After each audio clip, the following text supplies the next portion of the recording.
Good morning, everyone, and welcome to today's operational information update on the current BC storm and flooding situation.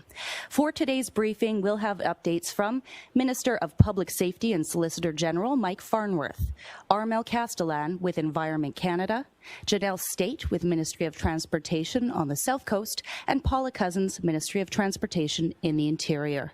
A reminder to media on the line, please press *1 to enter the queue. You will be limited to one question and one follow-up. With that, I'll turn it over to Minister Farnworth. Thank you. And good morning, everyone. I'm speaking with you from the traditional territories of the Lekwungen-speaking people and the Songhees and the Esquimalt First Nations. I'm joined today by Brendan Ralphs, Director of Response with Emergency Management BC, Armel Castellan with Environment Canada, Janelle State and Paula Cousins with the Ministry of Transportation. Over the weekend, BC experienced an atmospheric river event caused by heavy rain and localized flooding. Multiple rain-induced incidents have been occurring in the southwest and central regions of the province. The situation is dynamic. The province has been in continual contact with local governments and working to support those affected. Overnight, around 80 to 100 vehicles became trapped between landslides on Highway 7 near Agassiz. Heavy search and rescue teams have been deployed to assist, and we are looking at the possibility of air rescue if needed. High winds may challenge these efforts. In addition, flooding has led to evacuation alerts and orders in the Fraser Valley, as well as significant impacts to the wastewater treatment plant in Merritt. Merritt residents cannot use any water, including running faucets or flushing toilets, until further notice. Close to 2,000 people have already been evacuated from Merritt, and if required, the entire community may have to be evacuated. We are setting up supports in Kelowna and Kamloops. Before passing to staff for updates, let me finish today by thanking local governments for their response and the crews from the Ministry of Transportation, Search and Rescue, police and firefighters who are out there on the front lines supporting those evacuees and those who are trapped on Highway 7. Lastly, to everyone dealing with this challenging incident, everyone keep working together, taking care, and stay safe. Thank you. And at this time, I'll pass it over to Brendan Ralphs with Emergency Management BC. Armel Castellan of Environment Canada. My apologies. Hello, thank you very much for having me on this call. My name is Armel. I'm a warning preparedness meteorologist with Environment Canada, and the situation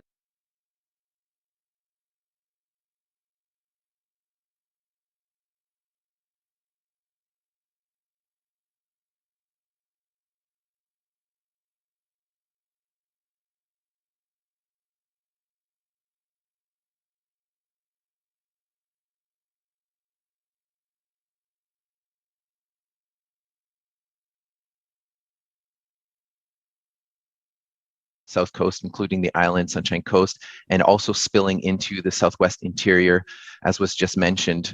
We are expecting the continued rain today through much of the day, ending in the afternoon or tapering off as the system moves south.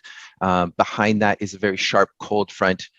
Winds 70 gusting to 90 from the northwest close to the Salish Sea are expected, and into the Fraser Valley will be more of a westerly direction, also reaching up to 90 kilometers an hour in the gusts. So potential power outages likely with this secondary pulse into the afternoon and early evening, and also lasting right into the southwest interior overnight. We also have winter storm conditions in the southwest interior on some of the highway passes like Rogers Pass. So a lot of weather right across the south half of British Columbia. Now we'll turn it over to Ministry of Transportation. We have Janelle State. Please go ahead, Janelle. Good morning, and thank you for having me. So in the South Coast, we experienced fairly significant road conditions over the last 24 hours. Specifically, I'll start in the Fraser Valley area. We have Highway 1, a number of different closures. We're just looking at a closure right now at the Whatcom area. The water is just rising so quickly, and it's challenging the capacity of our culverts. Adjacent to our roads, water just continues to rise. We're also seeing on Highway 7, we have 2 debris activities that are actually underway. We have equipment staged on both sides of those, ready to embark into action when the debris slides slow down. However, at this point, they are still active. We also on Highway 3 have 2 debris activities underway that again, we have equipment staged on either side and ready to get into action once the debris torrent slowed down. As we continue to monitor the activity, our teams have been out throughout the night. Our maintenance contractors have been out throughout the night. We've deployed additional equipment. We've actually looked at our construction sites and taken some equipment there to move them over. Our focus right now is safety. The water is continuing to move over the highway and we're still seeing movement. So first and foremost, the safety of folks that are traveling on the road, as well as our contractors that are working. We have our geotechnical engineers who have been deployed through various sites throughout the Lower Mainland, the Fraser Valley, into the Coquihalla. We also have some rock falls that were just reported through Highway 1 on the Fraser Canyon. A lot of activity right now, but we certainly have all hands on deck ready to mobilize when our geotechnical engineers have given us the green light to do that. We do have 3 different stretches of our highways in the Lower Mainland, Highway 7, Highway 5, and Highway 3, where we do have some individuals that are trapped between 2 slides. Those folks are safe. We have been able to have some contact with those folks. So our priority right now is to determine how we can get those folks out and working very, very closely with EMBC on that front. On the island, we also have a few closures there. We have Highway 14 that's closed just east of the Souk area. And we also have a closure on Highway 1 on the Malahat, as well as Highway 1 in the Duncan area southbound. Lots of closures on our side roads, just so much water and an inability to actually be able to manage the high precipitation that's come over these 24-hour periods. But as I say, our focus right now is safety, making sure that our people traveling on the roads are safe, as well as our contractors who are going to start getting their equipment working to be able to get these roads reopened as soon as we can in a safe way. But we continue to expect challenging conditions over the morning and into the afternoon. So I would say one thing is folks don't need to be out on the road, do stay home, because it is very tricky and challenging conditions out there right now, and a bit unpredictable as well. Thank you. We stay with the Ministry of Transportation and Infrastructure, and we'll hand it now over to Paula Cousins, who is an Interior representative. Please go ahead, Paula.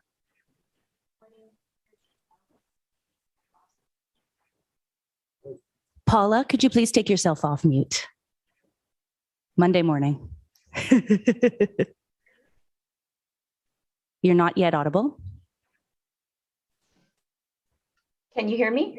We can hear you, Paula. Thank you so much. Please proceed with your update. Further to Janelle's update, Ministry and maintenance contractor staff worked in the interior work throughout the night, dealing with these extreme flood events across the region. Safety is our highest priority, and we'll continue to be fully deployed in assessing the impacts to our infrastructure as we work through this event. I'll speak specifically to the Highway 5 Coquihalla corridor, which remains closed between Hope and Merritt due to active mudslides and debris flows. The corridor has received approximately 200 millimeters of rain and continues to experience heavy precipitation. Our experts are going to fly the corridor as soon as we're able to get up there, but we do have early reports that there is some damage along the corridor, although it's too soon to know the full extent of that damage, which is going to determine the length of closure. Safety is our highest priority, and we'll continue to keep the public updated. We're also expecting the potential for some snow on the corridor this afternoon, which will add to our challenges. Highway 1 is closed west of Revelstoke at Three Valley Gap due to rocks and debris coming down off of the bluffs. It's currently being assessed by our engineers, and we will reopen as soon as it's safe to do so. In the meantime, the Needles and Galena Bay ferries are running 24 hours to support that closure. And we have a closure at Highway 3 at Princeton due to about 7 to 10 inches of water on the road. So once that water recedes, we will reassess the damage and try to get that corridor open as quickly as possible. And I'll just close again by encouraging motorists to avoid interior highways if possible today. But if you must travel, be prepared, watch for pooling water, travel with a full tank of gas, food, water, blankets, charge cell phones, and of course, continue to monitor Drive BC as your best source of ongoing updates. Thank you very much, Paula. That concludes our operational updates. A reminder to media on the line, please press *1 to enter the queue. You will be limited to one question and one follow-up. Our first question today goes to Richard Zussman, Global News. Minister Farnworth, can you explain to us yesterday, or someone else from the province was out yesterday to prepare people for decisions they may have to make around this? And do we have any sense yet about the extent of damage to personal property? I know we spoke a lot here about the roads. Is there any sense of how many homes or properties are flooded out at this point? Travel advisories and high stream warning advisories have been issued by the appropriate ministries over the weekend. At the same time, in terms of the bulk of the rainfall coming over this weekend, crews were out both at the local level and at the provincial level as the situations arose in local areas. At the same time, in terms of an assessment of any potential damage or homes impacted, that's now that it's daylight. In terms of the highways, we have aircraft out that will be able to deal with that, conditions permitting.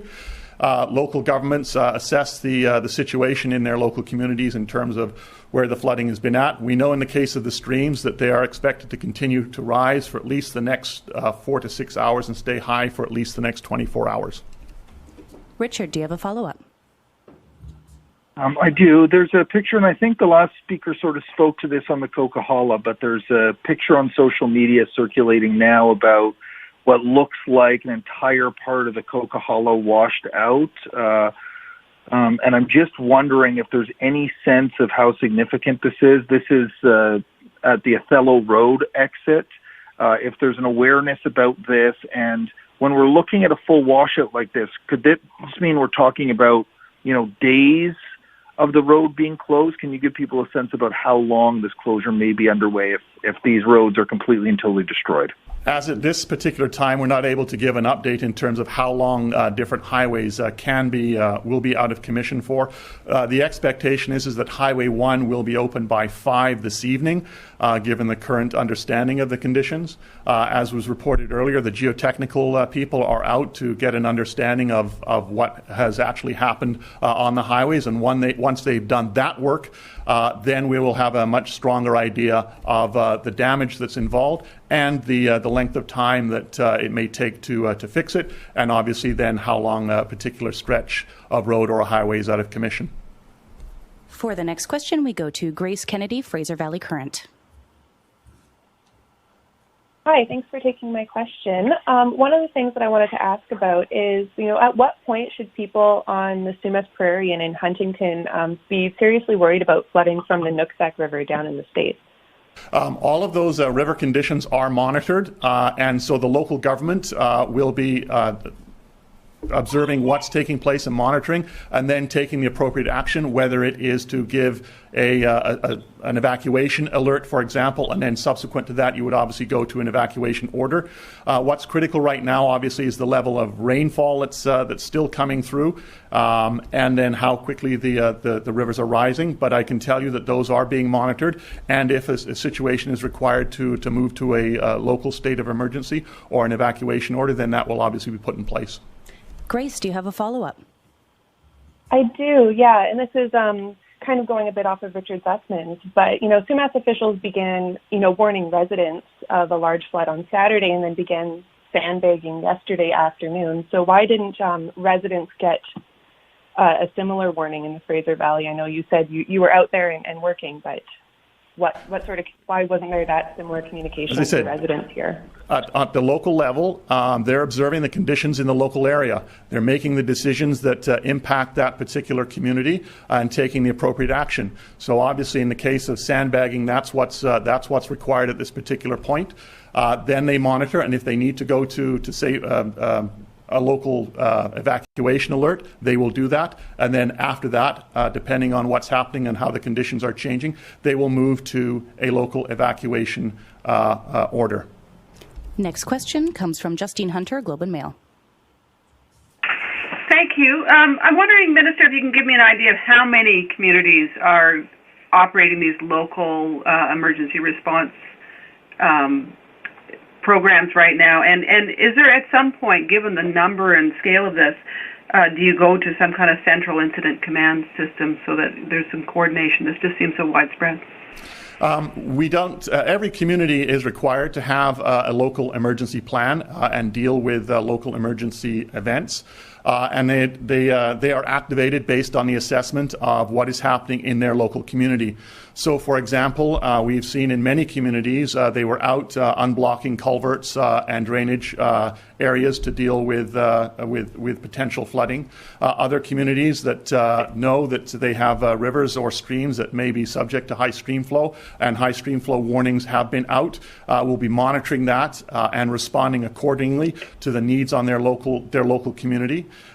Then at other communities, for example, may require provincial assistance. They will ask for that. That is there. So in the case of Merritt, there is assistance available in terms of helping to ensure that there is a space for evacuees as is required. So all of those things are working together and coordinated. And do you have a follow-up, Justine? Yeah, but also if Minister, you can get some kind of number of the number of communities currently on some kind of emergency footing right now, that would be helpful. But I'm also wondering, this is an annual event that we get some flooding around the province, but can you give me any sense of scale historically of the last time we've seen something where so many communities, so many highways washed out, just that historic scale, please? Well, we'll have more on that as the day unfolds, and we have a better understanding of the scope of flooding in communities. But what I can tell you is this morning I know being told this is a significant storm. It ranks up there. Is it the largest? We don't know yet. But certainly in the days to come, we will be able to have a much better assessment in terms of damage and the scale of storm. Next question goes to Lisa Eusda, City News. Lisa, please go ahead. Hi, Minister. Just with your response to Richard and some other people about, and even Justine, regarding the coordination provincially, and as was referenced earlier, that some people in the States got notice on Saturday to say, hey, prepare, get your sandbags out, get bags ready to go just in case. And it doesn't seem to people living in those communities that they received the same sort of response or alert in Canada or in BC. And so I'm just wondering, is there more that can be done? Like, this is the third type of event that we've heard that people didn't get that kind of warning they felt that they needed. Is there something being dropped, or are people expecting too much? Whenever a weather event such as this happens, and we know we get heavy rains in the winter, particularly here on the coast, at the local level where they're familiar with the streets and the stream flows and the conditions and the roads that are likely to flood, they are out there doing the work that needs to be done. And that's exactly what has to happen. So they're identifying those likely flooding spots and dealing with them right from the get-go. Then, as the conditions change and we see that streams are rising and obviously being monitored by Environment Canada, for example, and the stream warnings are in place and sandbagging takes place, then the decision is made to potentially go to a local state of alert, an evacuation alert, and then to an evacuation order.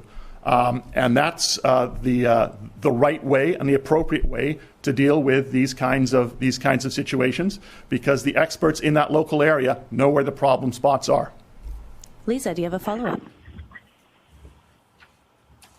Well, with there being 80 to 100 vehicles stuck with, we don't know yet how many people in there, but at least 80 to 100 people, it seems like something was missed. There was not an alert done. Like, how did there end up being 80 to 100 people stuck in their vehicles because of landslides in a number of places or flooding? Landslides, as you know, are unpredictable, and they happen. What's important is that once they do, and that we realize, and that there are, in this case, vehicles trapped, 80 to 100, search and rescue is called out right away. Canada search team, rescue search team, mobilized early this morning to do that. Obviously, safety is of critical importance, and so in this case, a contact I know has been made with many of the people and an understanding of their condition, and their first priority is to ensure they're safe. And so crews are out dealing with that as we speak. Next question goes to Alana Kelly, Glacier Media. Yes, thank you. Speaking specifically to BC Highway 7, where those people are trapped, I just spoke to a woman who says she's been there for 14 hours, doesn't have food, doesn't have water. So my question is, what is the province doing to support these people who are stuck there? Right now, as I've said, search and rescue has been mobilized. They were mobilized early this morning. One of the challenges that they have been facing, obviously, is the weather and the ability to get into the area safely. That's currently being assessed, and they will be doing everything they can to ensure that they reach people who are trapped in their vehicles between those slides as quickly as possible, but also as safely as possible. Alana, do you have a follow-up? Yeah, is there an expectation of when they can get through? And also, they're telling me that they're concerned about what they might face if they do get through. Is there a plan for where they will be going or what time they can expect to be out of there? As I said, the search and rescue crews right now are assessing the situation based on the weather and are going to be doing everything they can to get people out of their vehicles and to safety. But the bottom line is it must be done safely. As you know, it's daylight now, and that work is underway. And when we have more information, we'll let you know. Next question goes to Colton Davies, Radio NL. Thanks for doing this. Maybe I missed it in the opening remarks. I heard a lot about Merritt, but I didn't hear any mention about Princeton. We've seen photo and video of 3 to 4 feet of water on some of the main roads through town, and that's obviously with the Tulameen River surging. So I'm just curious, what's the government's awareness of the situation on the ground in Princeton right now? Yeah, no, we are aware of the situation on the ground in Princeton and other communities, and highway crews and contractors are out working to get these situations resolved and get transportation routes open as quickly and as safely as possible, and also doing an assessment of any damage that may have taken place. Colton, do you have a follow-up? Yeah, thank you. Just going back to the Rosedale Highway between Hope and Agassiz. Obviously, the minister mentioned that these washouts can be very unpredictable, but it's a life-threatening situation. It would appear, at least for some of the people who are trapped. I'm just curious: should the Rosedale Highway have been closed earlier? The decisions on when to close a highway are made at that local level in terms of what the situation is.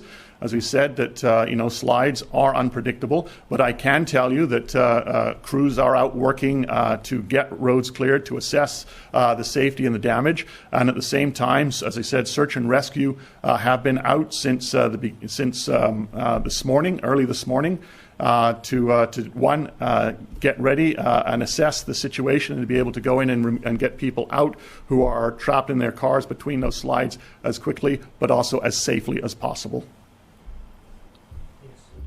Next question goes to Mia Gordon, the Weather Network. Slides are unpredictable. Hi there. Thanks for taking this. I was actually just hoping to speak with Amal a little bit about, or see if you could answer this question about what is still to come. I know the rain potentially likely to ease up this afternoon, but then we're also talking about power outages with the incoming wind. So I was just wondering if we could get an update of how we're really not in the clear just yet and what is still to come with this system. Thanks, Mia. We'll go straight to Armel. Yeah, can you hear me okay? Yes, thanks, Armel. Yeah, I got you. You were great. So exactly as you put it, we're not totally in the clear. Definitely the atmospheric river will end today as it moves south and into deeper into Washington State. That said, as that clearing happens, it's going to be coming with a big shot of wind. So from the northwest for areas close to Salish Sea and more of a westerly direction deeper into the Fraser Valley, so including Hope, and then into the southwest interior as well, a little bit later into the evening. But definitely a very windy day with wind warnings out for much of the south coast and into the interior. With gusts up to 90. So those are very strong winds that usually cause damage, cause breakages in tree branches and uprooting trees. So we fully expect to see more power outages as a result of the ensuing weather. Mia, do you have a follow-up? Yeah, just quickly on that topic as well. How does what we've seen over the last few days with all this heavy rainfall potentially play into those potential for power outages? Can we expect to see more drastic concerns because of how saturated everything is? Yeah, absolutely. You know, when we see a parade of storms, as we have essentially since mid-September, with really only a very few breaks, the ground saturation is very high. So the elevated conditions for things like landslides and debris flows, as well as you know, the forest health and the trees, and therefore the ability for them to topple over in winds that are sometimes even below criteria. So that's true as you come out of a drought like we did during the summer. And then it's also true as you get deeper into the active weather season here on the South Coast, and you're dealing with now many weeks. In fact, I was saying earlier that we are just looking at well above 200% of normal for September and October. And then November has really picked up in earnest from that, with again another atmospheric river. So we're seeing what has fallen in the last 24 to 36 hours as being equivalent to and surpassing some monthly November statistics for some locations, which is saying a lot considering November is our wettest month. So definitely adding a lot of exposed areas and making them extra vulnerable at this point. Next question goes to Peter Mitham, Country Life. Good morning. This is for the Minister. With the Agriculture Ministry this morning, they said Emergency Management BC is supporting communities with flood mitigation efforts. And so I'm hoping you can speak to any agricultural impacts on this. But I also recognize that you told Richard Zusman that you're still assessing the impact on private property. But any sense of how many farms, ranches are affected by this? Not at this point. It's too early to tell. As we know, we've got the weather system moving through to be followed by high winds. We will have, and there will be aircraft out that will be able to do surveillance, conditions permitting, to get a better understanding in terms of the scope of any flooding or impact. And we will be, we'll know more over the next hours and the days ahead.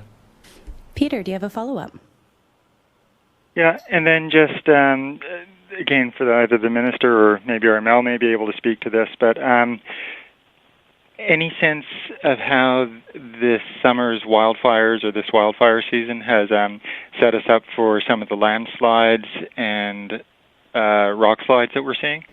Obviously, that's always a concern, but what I can tell you is at this point, we have not noticed an impact with regards to additional slides from the weather that's come through. A lot of the focus or a lot of the damage has been on the coast, but obviously additional monitoring, and over the next few days, we will see if that changes. Next question goes to Rob Buffum, CTV Vancouver Island.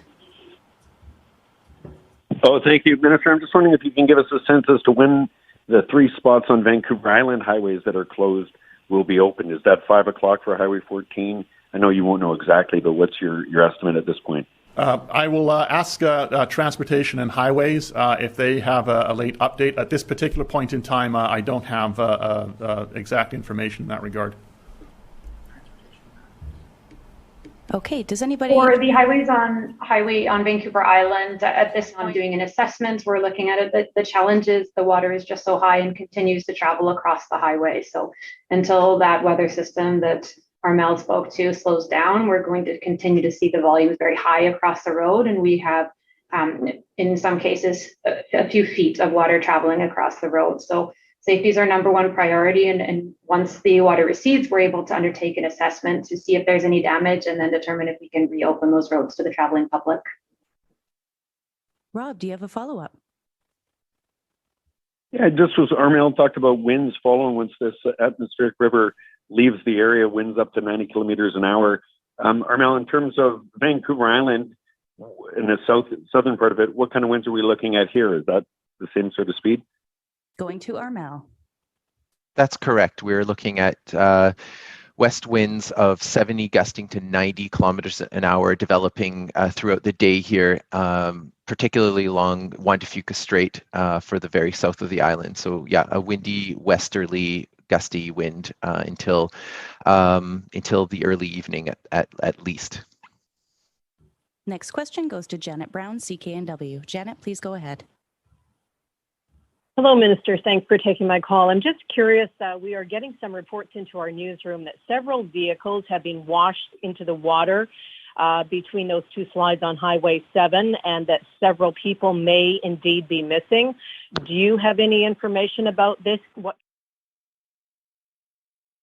I'm not able to, I have not heard that information, and we have nothing confirmed at this point about vehicles being washed in or people missing. We have no confirmation of that at all at this point. Do you have a follow-up, Janet? Yes, I do. Thank you.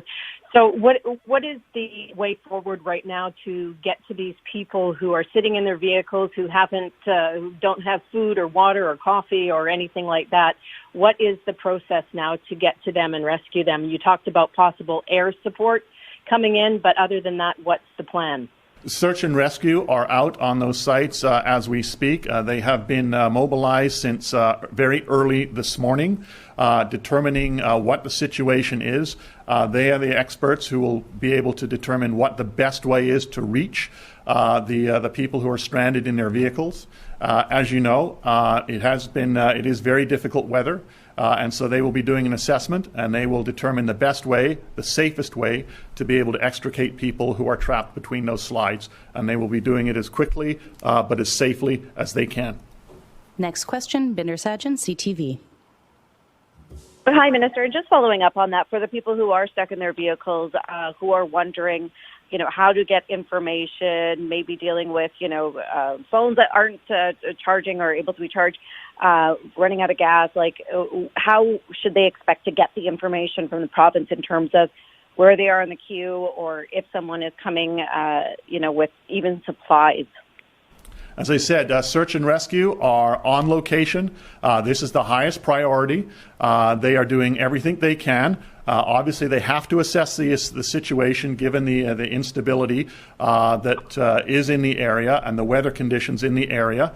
But they are doing everything they can to make sure that they are able to reach people as quickly as possible and as safely as possible. Binder, do you have a follow-up? Yeah, I'm just wondering, and so do you have a timeline or an expectation at this point in terms of when that could be complete? The search and rescue people are incredible professionals who do an incredible job. They're experts in what they do. They will be doing it as quickly and as safely as they can, obviously having to assess and take into account the conditions that they're working in, but they will be doing everything they can in the way that they always do. And as I said, they'll do it as quickly and as safely as possible. Thank you very much, everyone, to everyone on the line, everyone participating, and to Minister. That concludes today's operational update.